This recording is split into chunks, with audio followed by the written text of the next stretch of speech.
नमस्कार दोस्तों, जीएस आजकल में आपका स्वागत है। आज हम लोग बहुत ही महत्वपूर्ण टॉपिक लेकर के आए हैं।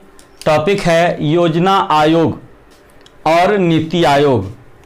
मतलब यह संस्था पहले योजना आयोग थी, तो हम लोग योजना आयोग के बारे में जानेंगे कि इसका गठन कब किया गया, किस पर्पस से इसका गठन किया गया, इसके कार्य क्या थे, और फिर इस संस्था को भंग करके एक नई संस्था नीति आयोग किस उद्देश्य से लाया गया, फिर उसके बारे में हम लोग जानेंगे। उसकी स्थापना कब कैसे हुई, उसके सदस्यों के बारे में हम लोग जानेंगे, और इसके पूर्णकालिक सदस्य कौन होते हैं, इसकी स्थापना कब की गई, यह किस उद्देश्य से स्थापित किया गया।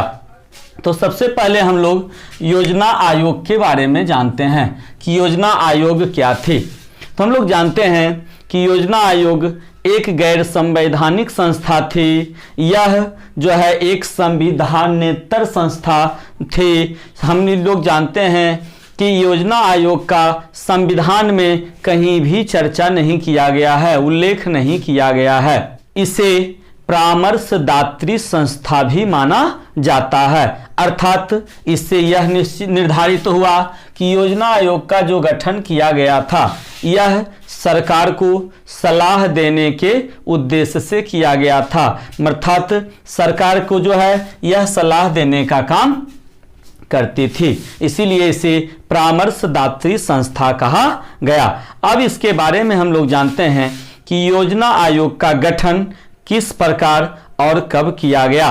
तो योजना आयोग का गठन केंद्रीय मंत्रिमंडल के एक संकल्प द्वारा 15 मार्च 1950 को किया गया था, और प्रधानमंत्री इसका पदेन अध्यक्ष होता था। योजना आयोग के प्रथम अध्यक्ष पंडित जवाहरलाल नेहरू थे, और योजना आयोग के प्रथम उपाध्यक्ष गुलजारी लाल नंदा थे। योजना आयोग का जो मुख्य कार्य था, तो इसका मुख्य कार्य जो है वो ये था कि केंद्र की पंचवर्षीय योजना तैयार करना।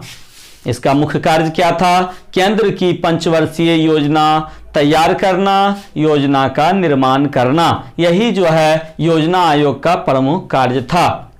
यही संस्था आगे तक चलती रही, अर्थात 2014 तक यह संस्था रहा। उसके बाद योजना आयोग को समाप्त कर उसी के स्थान पर 1 जनवरी 2015 को नीति आयोग लाया गया। अब जो है नीति आयोग की स्थापना 1 जनवरी 2015 को किया गया। तो अब हम लोग नीति आयोग के बारे में जानेंगे। तो नीति आयोग के बारे में जब हम जानकारी प्राप्त करेंगे तो हम लोग सबसे पहले जानते हैं नीति आयोग। तो योजना आयोग के स्थान पर नई संस्था लाने की घोषणा प्रधानमंत्री नरेंद्र मोदी ने 15 अगस्त 2014 को 15 अगस्त 2014 को लाल किले से अपने संबोधन में किया था।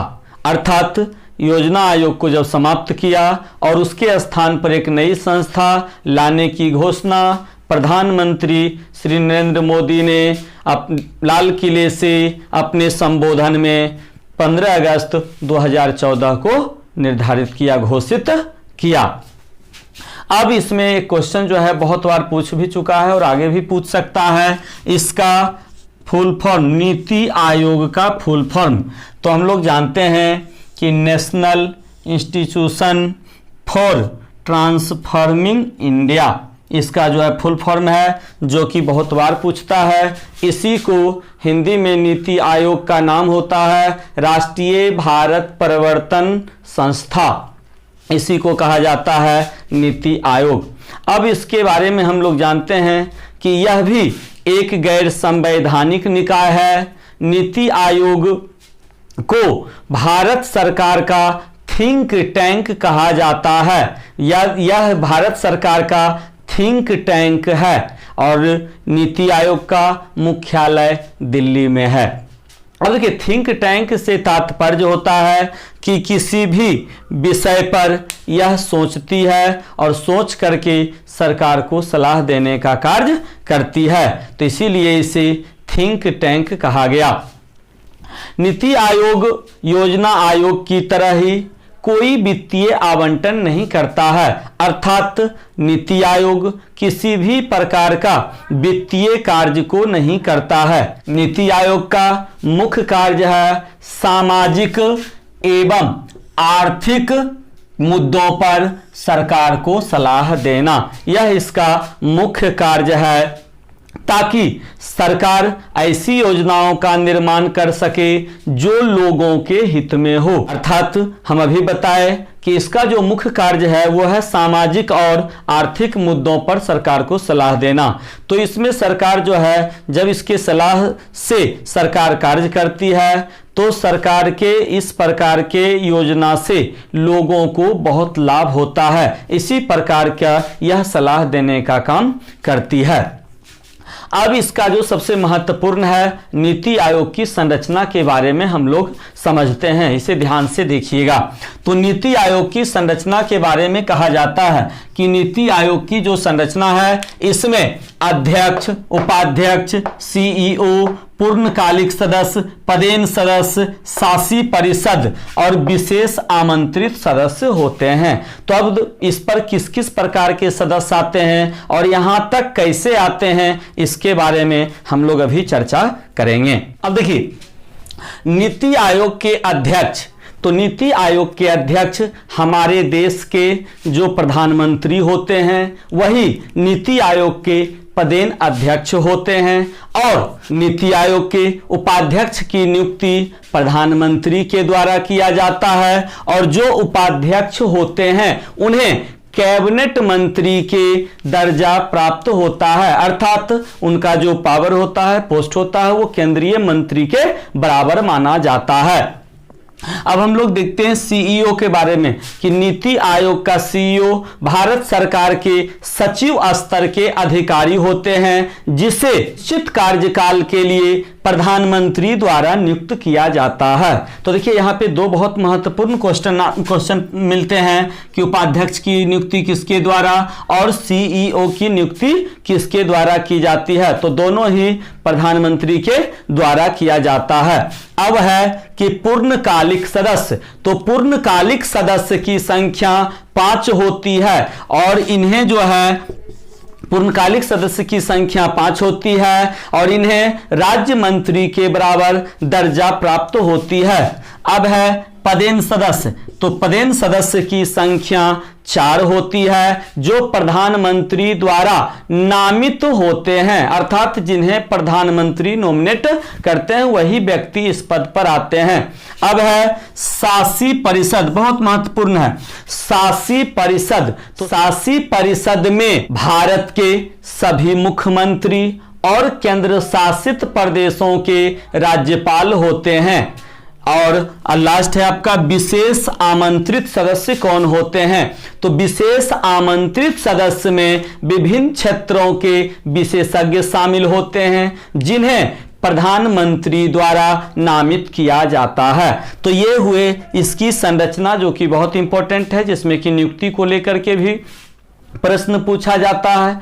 अब हम लोग इसमें देखते हैं कि जब नीति आयोग के क्रियान्वयन का दायित्व जो है वो केंद्र सरकार और राज्य सरकार पर होता है कि नीति आयोग को किस प्रकार से चलाया जाए, इसका जो है निर्धारण केंद्र सरकार और राज्य सरकार के द्वारा किया जाता है। अब इसके आगे है कि जब कोई योजना तैयार कर दी जाती है नीति आयोग के द्वारा, तो उस योजना को अंतिम स्वीकृति जो है वो राष्ट्रीय विकास परिषद के द्वारा किया जाता है। उस पर अंतिम निर्णय जो है, अंतिम स्वीकृति राष्ट्रीय विकास परिषद के द्वारा किया जाता है। और राष्ट्रीय विकास परिषद का गठन 6 अगस्त 1952 को किया गया था। तो ये हुए इसके गठन के बारे में। अब इसमें से कुछ प्रश्न और आपको पूछे जाएंगे, जिसमें होगा कि नीति आयोग के प्रथम अध्यक्ष तो नरेंद्र मोदी, नीति आयोग के प्रथम उपाध्यक्ष तो अरविंद पनगड़िया, नीति आयोग के प्रथम सीईओ तो सिंधु श्री खुल्लर। तो ये हुए प्रथम को लेकर के, जो कि सब दिन इस पर प्रश्न पूछा जा सकता है कि नीति आयोग के प्रथम अध्यक्ष, प्रथम उपाध्यक्ष और प्रथम सीईओ कौन थे। और इसके आगे आपको इसी में करंट से जोड़कर भी क्वेश्चन दिया जा सकता है कि नीति आयोग के वर्तमान अध्यक्ष कौन है, तो अभी वर्तमान में श्री नरेंद्र मोदी हैं। नीति आयोग के वर्तमान उपाध्यक्ष कौन हैं, तो राजीव कुमार हैं। नीति आयोग के वर्तमान सीईओ कौन हैं, तो श्री अमिताभ कांत हैं। तो ये आपका करंट अफेयर से रिलेटेड क्वेश्चन होता है, जो कि ये बदलता रहेगा, है ना, लेकिन अभी वर्तमान में यही है। तो इस प्रकार हम लोगों ने योजना आयोग और नीति आयोग से संबंधित कुछ प्रश्नों को देखा। अब हम इसमें जो है पिछले क्लास में आपका जो चुनाव आयोग था, तो चुनाव आयोग से रिलेटेड आपको कुछ प्रश्न दिए गए थे, उसका उत्तर करेंगे हम लोग, और फिर आपको नए प्रश्न आज दिए जाएंगे। आपका पहला प्रश्न है, भारत की निर्वाचन प्रणाली किस देश की निर्वाचन प्रणाली के समरूप है, तो ब्रिटेन की। दूसरा प्रश्न है, निर्वाचन आयोग की स्थापना कब की गई थी, तो 25 जनवरी 1950 को। तीसरा प्रश्न है, भारत के मुख्य चुनाव आयुक्त की नियुक्ति कौन करता है, तो राष्ट्रपति। चौथा प्रश्न है, मूल संविधान में आम चुनावों के लिए मतदाता की न्यूनतम आयु कितनी थी, तो 21 वर्ष थी। भारत में सार्वजनिक मताधिकार के आधार पर प्रथम आम चुनाव कब हुआ था, तो 1952 में हुआ था।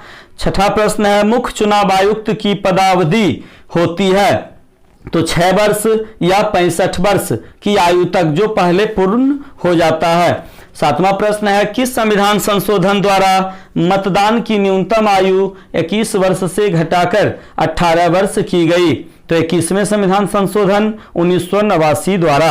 आठवां प्रश्न है, निर्वाचन आयोग को 3 सदस्यीय आयोग सर्वप्रथम कब बनाया गया, तो 16 अक्टूबर 1989 को बनाया गया। नौवां प्रश्न है, राजनीतिक दलों को राष्ट्रीय स्तर या राष्ट्रीय दलों के रूप में मान्यता कौन प्रदान करता है, तो निर्वाचन आयोग। 10वां प्रश्न है, भारत के प्रथम चुनाव आयुक्त कौन थे, तो सुकुमार सेन थे। 11वां प्रश्न है, भारत में निर्वाचन प्रक्रिया का प्रारंभ किस प्रकार होता है, तो निर्वाचन आयोग द्वारा। 12वां प्रश्न है, राष्ट्रीय मतदाता दिवस किस तिथि को मनाया जाता है, तो 25 जनवरी को। 13वां प्रश्न है, भारत का प्रथम कार्यवाहक मुख्य निर्वाचन आयुक्त कौन था, तो श्रीमती BS रमा देवी।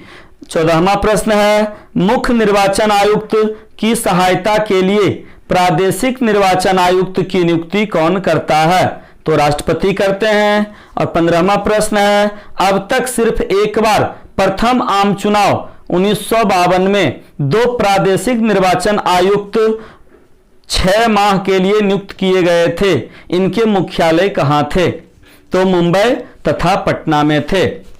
और आपका आज का नया प्रश्न है, और पहला प्रश्न है, योजना आयोग का अंत किस प्रधानमंत्री ने किया। दूसरा प्रश्न है, योजना आयोग को प्रतिस्थापित करते हुए किस दिन नीति आयोग अस्तित्व में आया। तीसरा प्रश्न है, योजना आयोग की स्थापना कब हुई थी। चौथा प्रश्न है, योजना आयोग की स्थापना की गई। 5वां प्रश्न है, भारत के योजना आयोग का प्रथम अध्यक्ष और प्रथम उपाध्यक्ष कौन था। छठा प्रश्न है, योजना आयोग के उपाध्यक्ष किसके समकक्ष होता है। 7वां प्रश्न है, भारत में राष्ट्रीय विकास परिषद कब गठित की गई। 8वां प्रश्न है, राष्ट्रीय विकास परिषद की अध्यक्षता कौन करता है। 9वां प्रश्न है, राष्ट्रीय विकास परिषद के सचिव के रूप में भूमिका कौन निभाता है। 10वां प्रश्न है, राष्ट्रीय विकास परिषद का मुख्य संबंध है। 11वां प्रश्न है, नीति आयोग किस सिद्धांत पर आधारित है। 12वां प्रश्न है, सरकार का थिंक टैंक किसे कहा जाता है। 13वां प्रश्न है, नीति आयोग का मुख्यालय कहाँ है। 14वां प्रश्न है, नीति आयोग का प्राथमिक कार्य क्या है।